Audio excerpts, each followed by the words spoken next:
Saludos, esperamos que todos se encuentren bien. Nosotras vamos a hablar acerca del cloruro de sodio, sal común o sal de mesa. Nuestro grupo está conformado por Lucero Bello, que soy yo, Pamela Peguero, Alicia Hernández, Wendy Reyes, Luz Morrobel, Brenda Báez y Lourdes Cepeda. Bueno, ahora sí vamos a hablar acerca del cloruro de sodio. ¿Qué es? El cloruro de sodio no es nada más y nada menos que la sal común o sal de mesa de las que ustedes tienen en sus hogares.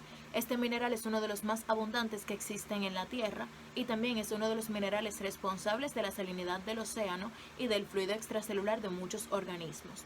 La forma en la que este se representa es en forma sólida y puede ser incoloro o puede ser blanco dependiendo si está pulverizado o sus cristales son muy finos. La fórmula química que tiene el cloruro de sodio es NaCl, representando el 39.32% en peso de sodio y el otro 60.68% en peso de cloro. Y esto representa también un catión de sodio y un anión de cloro.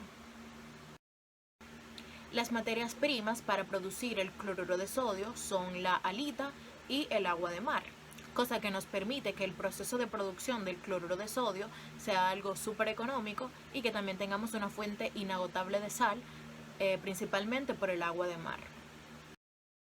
La halita también se conoce como sal mineral o sal gema. Esta puede formarse en cuencas de sal o depósitos de sal donde hayan transcurrido varios años. Esto ocurre debido a las corrientes oceánicas subterráneas. Aunque también la halita es un mineral sedimentario, es decir, que se forma en climas áridos por la evaporación del agua del océano. El agua de mar es una disolución basada en agua que compone las aguas, los océanos y mares de la Tierra. A partir del agua de mar se puede obtener cloruro de sodio por dos métodos distintos. El método natural, que es el método de la evaporación solar. Este consiste en dejar evaporar el agua aprovechando la energía solar hasta que se separe el agua de la sal. Y el segundo método, que es el método artificial, esta es la evaporación al alto vacío. Es decir, sigue consistiendo en la misma de dejar evaporar el agua, pero esta vez se le aplica un calor que no es natural, no es el del sol. Se puede utilizar cualquier fuente de calor. La sal es uno de los minerales más antiguos que han existido. Tuvo sus orígenes en el continente asiático y en el Imperio Romano existía una ruta que se llamaba Vía Salaria, donde se transportaba básicamente sal. Los soldados que vigilaban esta ruta recibían como parte de su pago sal, este mineral, y de ahí viene la palabra salario. Bueno, como ya sabemos, la sal es recogida de unos estanques poco profundos y luego es transportada por camiones. Esta salmuera, que proviene de las salinas, se mantiene en unos tanques de concentración hasta llegar a la fábrica, donde los camiones la van a descargar en unas cintas transportadoras. Dichas cintas transportadoras están hechas de acero inoxidable y sus bandas transportadoras nos permiten trasladar la sal que fue extraída de las minas en forma de piedra para luego pasarlas a un área de lavado o mezclado, donde se va a agregar una cantidad considerable de agua hasta producir una salmuera. Esta agua se va a mezclar con el cloruro de sodio y se va a producir una salmuera. Va a transcurrir un tiempo hasta que ésta llegue a una concentración superior a los 270 gramos por litro. Una vez obtenemos esta salmuera, entonces procedemos al proceso de purificación, ya que su composición posee algunas impurezas como son sulfatos, carbonatos, magnesio, hierro, entre otros.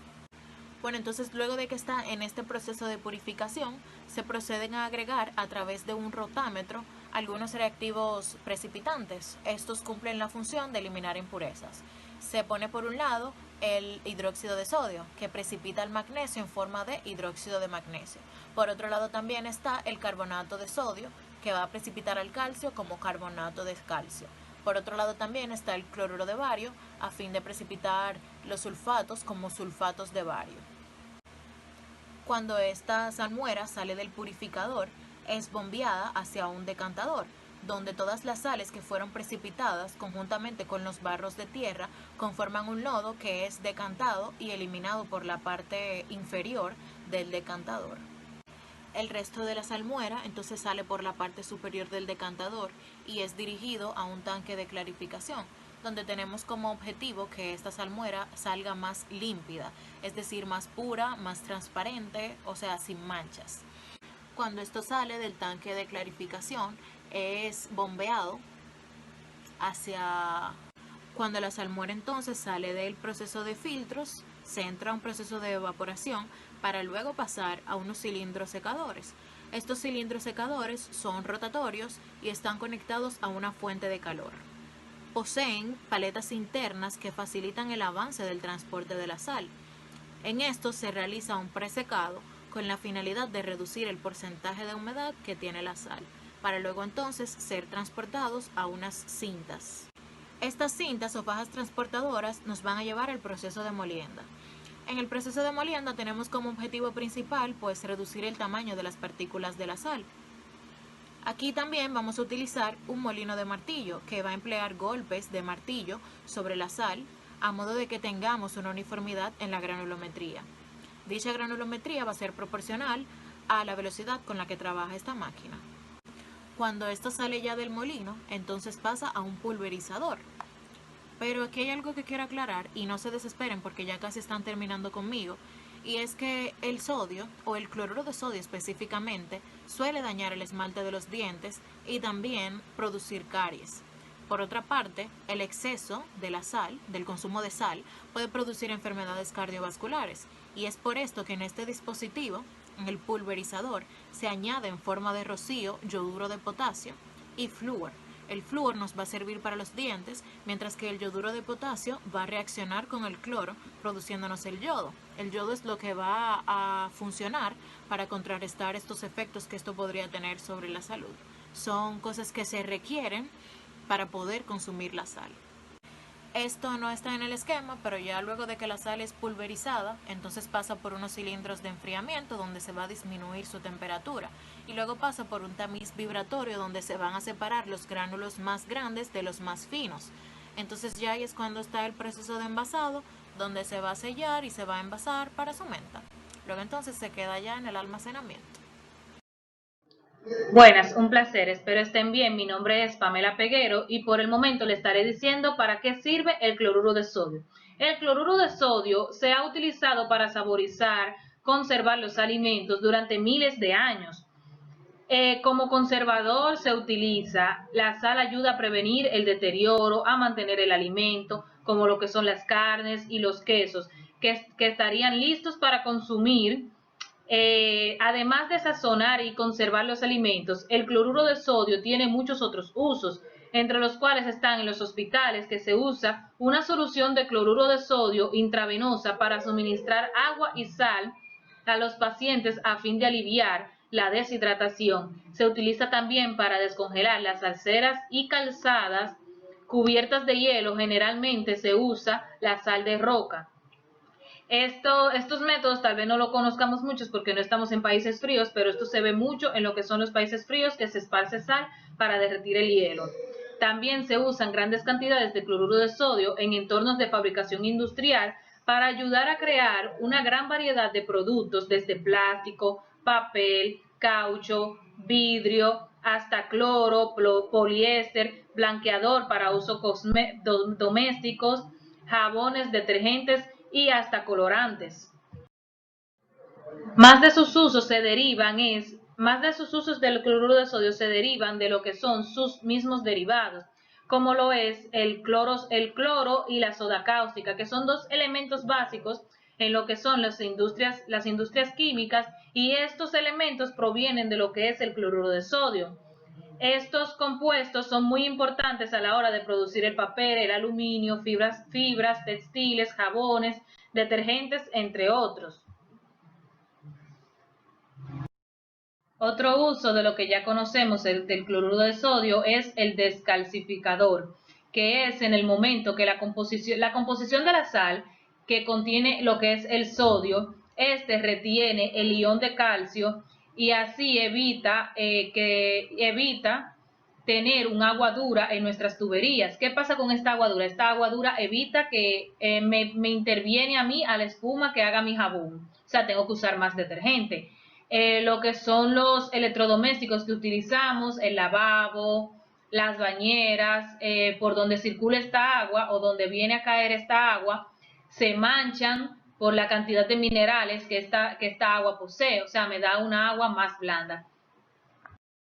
La principal aplicación de la sal en la agricultura es su uso como aditivo para la conservación de los forrajes frescos, como lo es el maíz, las gramíneas, las leguminosas y el alfalfa por medio del ensilaje.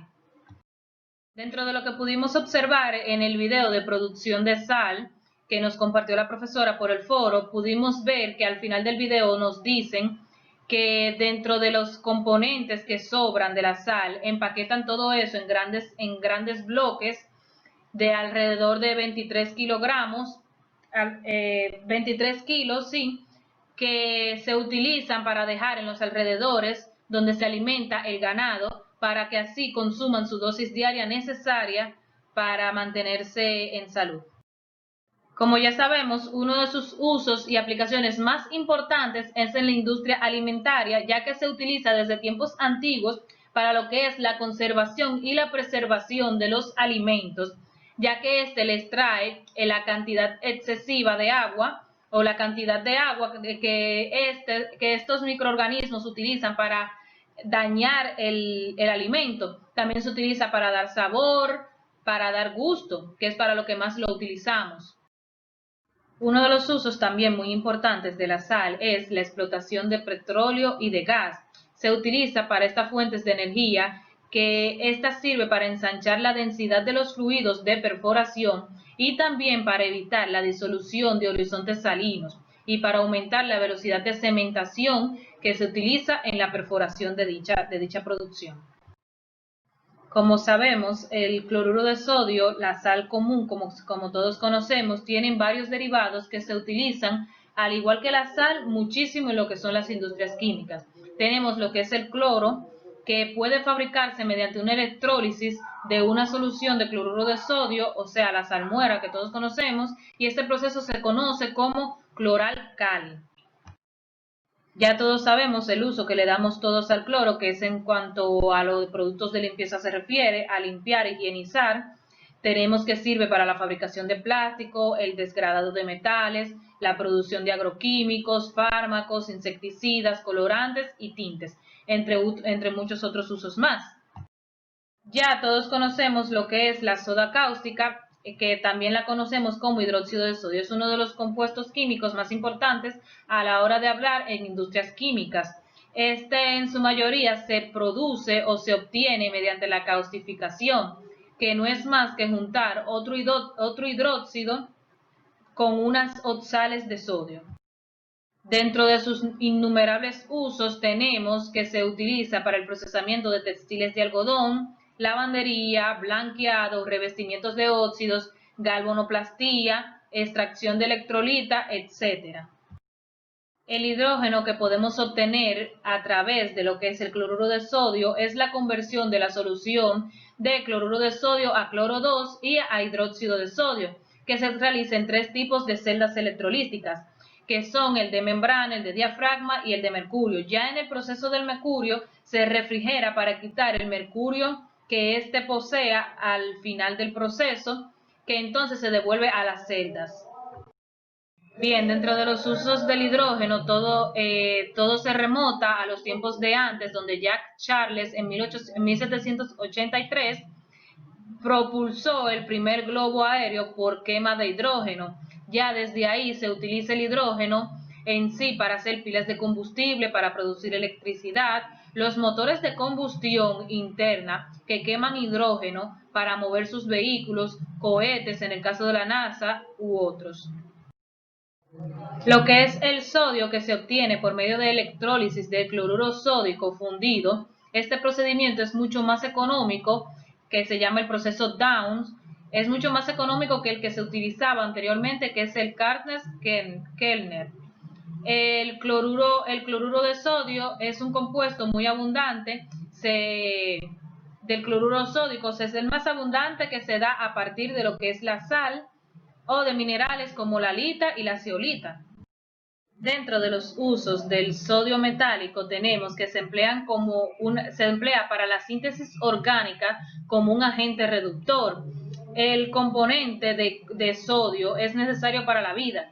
Muchos de sus usos que les voy a mencionar está la aleación de antifricción, la fabricación de desodorantes en combinación con ácidos grasos, la purificación de metales fundidos.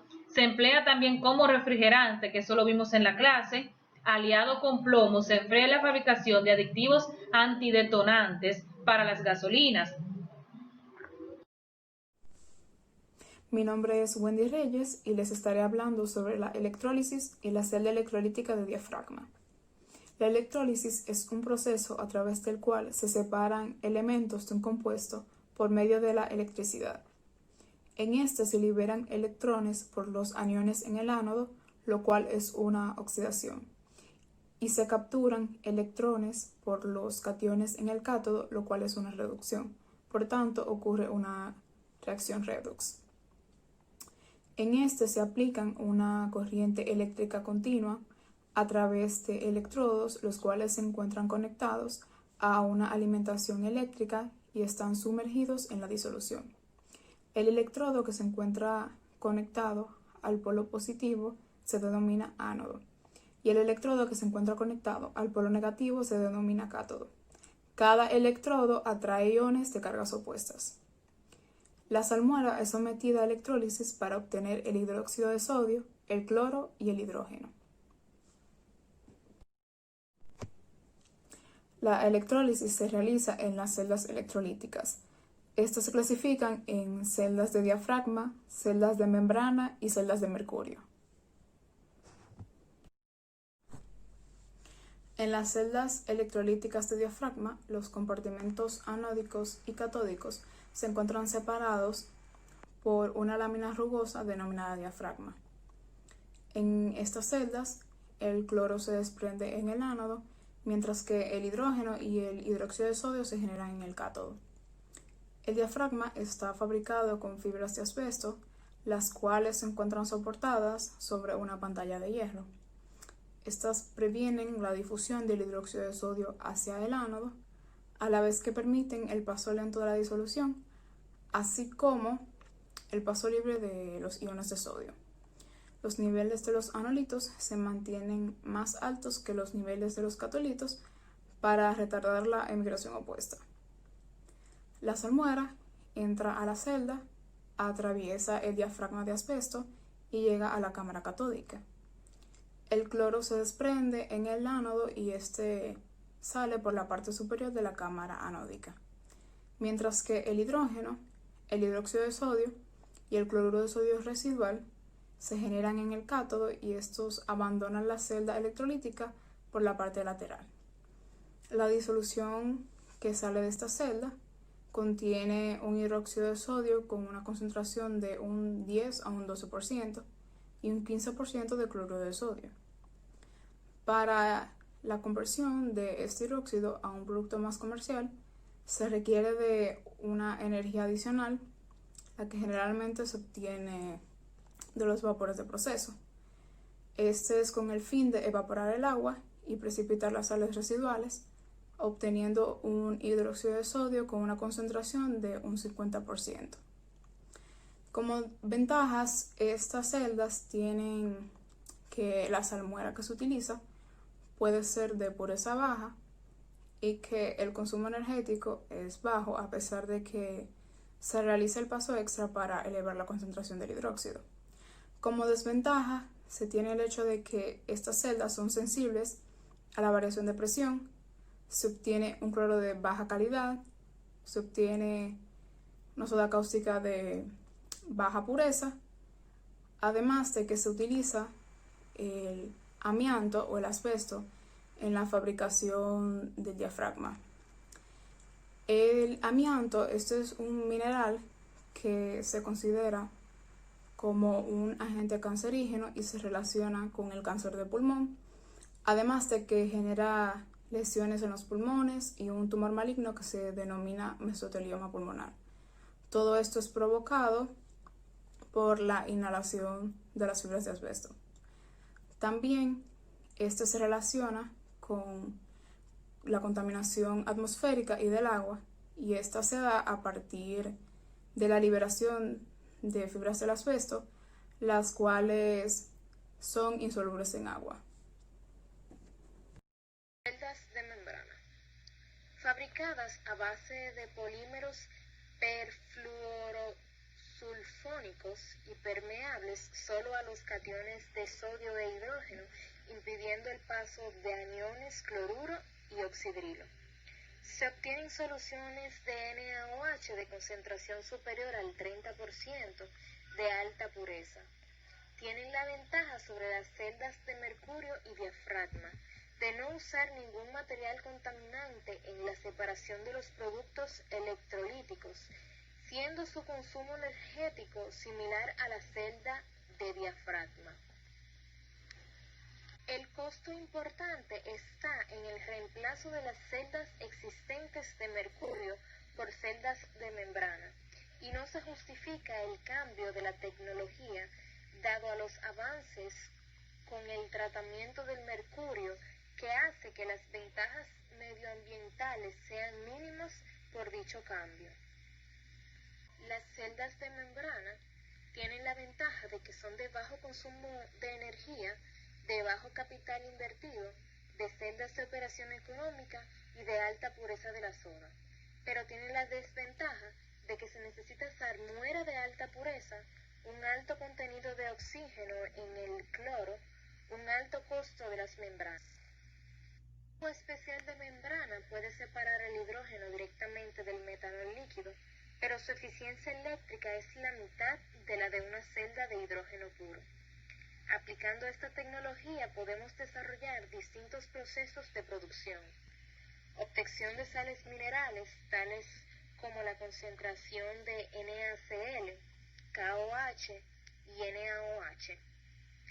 Desmineralización de agua, eliminando las sales en agua que permiten su reutilización, disminución de efluentes con alta conductividad y generación de cloro alcali para la producción de gas cloro y generación de especies alcalinas concentradas. Óxido de sodio, hidróxido sódico o hidrato de sodio, conocido como soda cáustica o sosa cáustica, es usado en la industria principalmente en la fabricación de papel, tejidos y detergentes. Además, se utiliza en la industria petrolera. A temperatura ambiente es un sólido blanco cristalino, sin olor, que absorbe la humedad del aire. Sustancia manufacturada que cuando se disuelve en agua se neutraliza con un ácido, libera una gran cantidad de calor que puede ser suficiente como para encender materiales combustibles. El hidróxido de sodio es muy corrosivo y generalmente se utiliza en su forma sólida o como una solución al 50%. El óxido de sodio, en su mayoría, se sintetiza por el método de caustificación, es decir, juntando otro hidróxido con unas oxosales de sodio.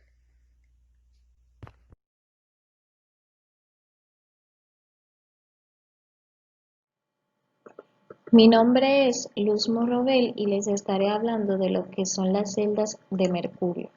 El proceso de las células de mercurio, también conocido como el proceso de Kastner-Kellner, fue un proceso creado en 1890.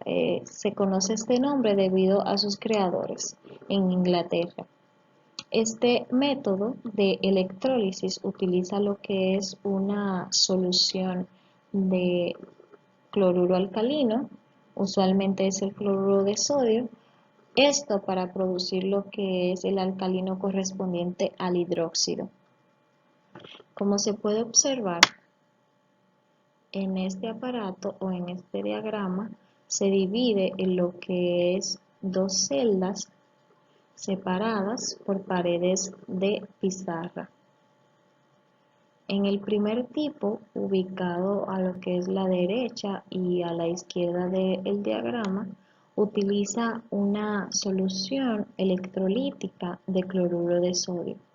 Esto con un ánodo de grafito, representado con la letra A, y un cátodo de mercurio representado con la letra M.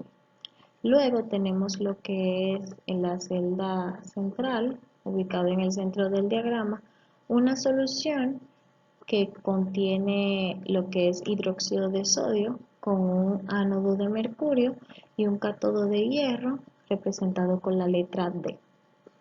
Ambas células tienen en común el mercurio y esto se puede lograr haciendo que las paredes que separan ambas células sean sumergidas por debajo de la solución de los electrolitos, pero aún haciendo que el mercurio fluya por debajo de estas.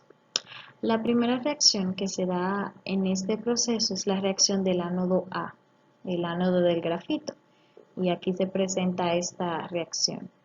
El gas cloro que produce respiraderos en lo que es la parte superior de las celdas exteriores se recolecta como subproducto del proceso. Luego tenemos la reacción en el cátodo de mercurio en las células externas. Aquí tenemos esta reacción y el producto es la llamada amalgama líquida. El sodio metálico que se produce en esta reacción se sumerge en el mercurio y el mercurio lleva la corriente de lo que son las celdas exteriores a la celda central. La reacción del ánodo en la celda central tiene lugar entre la interfaz entre el mercurio y la solución de hidróxido de sodio, esta parte aquí. Y tenemos en la reacción lo que es la ya mencionada amalgama y el producto de esta. Finalmente, la reacción en el cátodo de hierro representado por la letra D de la célula central, y esta es la reacción de esta parte. Lo que es la etapa neta de este proceso propone que la solución de cloruro de sodio en las celdas o las células exteriores va disminuyendo, mientras que la solución de hidróxido de sodio en las celdas o las células centrales va aumentando. A medida que el proceso continúa, la solución de hidróxido de sodio se retira como producto de salida. Y esto lo que se reemplaza es por agua, por eso esta parte de la reacción utiliza lo que es el agua. También se va añadiendo al proceso cloruro de sodio. Esto es para reemplazar el cloruro de sodio que ya ha sido electrolizado. Este proceso presenta desventajas. Como primer punto está en el uso del mercurio, el cual contribuye a lo que es la contaminación de la atmósfera y del agua. Entonces, también esto hace que genera un mayor costo de operación al que se le suma el alto costo energético. El método de Leblanc. Este es un método muy antiguo que permite producir a gran escala el carbonato de sodio. Este le dio un gran impulso a lo que es la industria de vidrio, la industria textil y la industria de jabón en el siglo XIX. También se llama así por su fundador Nicolas Leblanc.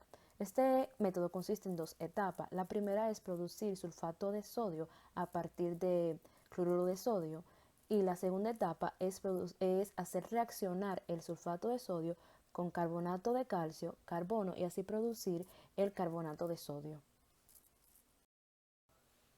El proceso de Leblanc es un proceso discontinuo. En la primera etapa lo que se hace es mezclar el ácido sulfúrico con cloruro de sodio para así producir sulfato de sodio y gas cloruro de hidrógeno, como se muestra en la reacción siguiente, que es que el cloruro de sodio se mezcla con el ácido sulfúrico para así producir sulfato de sodio y cloruro de hidrógeno gaseoso.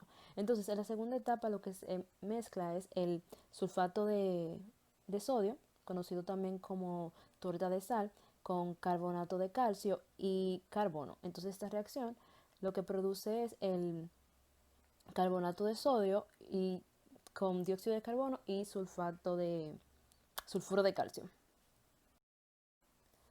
En este diagrama tenemos las etapas del proceso de Leblanc de producción del carbonato de sodio. En la primera etapa lo que se hace es mezclar el cloruro de sodio con ácido sulfúrico y se calienta en un horno donde se escapa el cloruro de hidrógeno. Luego pasa hacia otro horno el sulfato de sodio producido en el horno y se mezcla en otro horno con el carbonato de calcio y el carbono.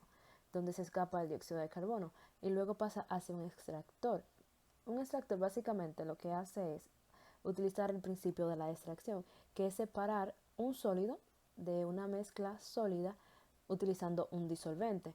Pues en el extractor se le agrega agua a la mezcla que sale desde el segundo horno y luego se extrae lo que es el sulfuro de calcio y pasa hacia un evaporador el carbonato de sodio acuoso. En el evaporador entonces evaporamos lo que es el agua y luego obtenemos lo que es el carbonato de sodio sólido.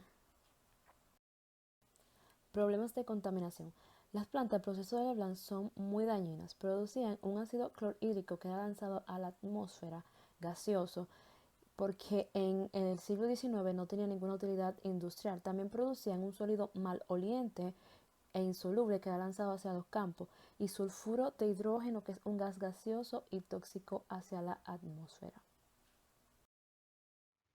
Saludos cordiales compañeros, mi nombre es Lourdes y en esta entrega les estaré hablando sobre el proceso de obtención de carbonato de sodio a partir del método de Solvay. Este proceso tiene como objetivo general el de obtener el carbonato de sodio a partir del cloruro de sodio que se encuentra en la salmuera y que sería la materia prima del proceso. Este proceso fue patentado en el 1861 por Ernesto Solvay y ya para el año 1865 existían varias fábricas que utilizaban este proceso. En sentido general, este proceso consta de 3 torres o columnas, que son las columnas de absorción, de precipitación y de desplazamiento. También consta con un horno para la precipitación de carbonato de calcio, un horno hecho de cal para la calcinación de la piedra caliza, un filtro de tambor para la separación del bicarbonato y un equipo de purificación para las posibles impurezas que pueda traer la salmuera que ingresa al proceso. Para el inicio del proceso se empieza con la purificación de la salmuera antes de que ésta ingrese al proceso en sí. Para ello se le agregan hidróxidos de calcio y carbonatos sódicos para que los contaminantes de magnesio y de calcio que se pudiesen encontrar en la salmuera se precipiten en forma de hidróxido de magnesio y carbonato de calcio. Luego vemos, eso sucede antes de que entre el proceso, luego vemos cómo la salmuera ya purificada ingresa a la torre de absorción, donde en este paso se mezcla con el amoníaco. Luego esta salmuera amoniacal es enviada entonces a una torre de precipitación, como vemos acá, donde adicionándole CO2 vemos que se produce esta reacción que cae aquí abajo. Aquí se produce el bicarbonato de sodio y el cloruro de amonio. Luego estos son enviados a un filtro de tambor donde vemos que se separa el bicarbonato de sodio y el cloruro de amonio y vemos cómo el cloruro de amonio es enviado a una torre de desplazamiento que se utiliza para aprovechar más adelante el amoníaco. Y aquí vemos cómo el bicarbonato de sodio entonces es enviado a un horno para su próxima calcinación. Entonces ahora en la tercera etapa del proceso vemos cómo el bicarbonato de sodio entra a un horno de calcinación donde se calcina el bicarbonato de sodio.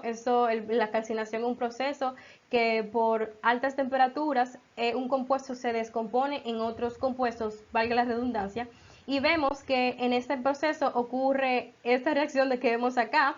Se produce entonces el carbonato de sodio, se produce agua y se produce CO2.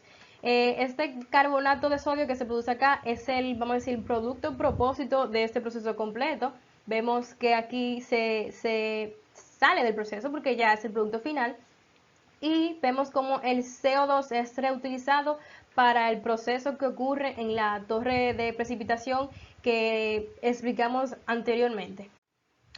Luego en el proceso 4 vemos cómo entonces el cloruro de amonio que se encuentra aquí es enviado a una torre de desplazamiento donde se mezcla con hidróxido de calcio acuoso, solución de hidróxido de calcio acuoso, también se le llama lechada de cal.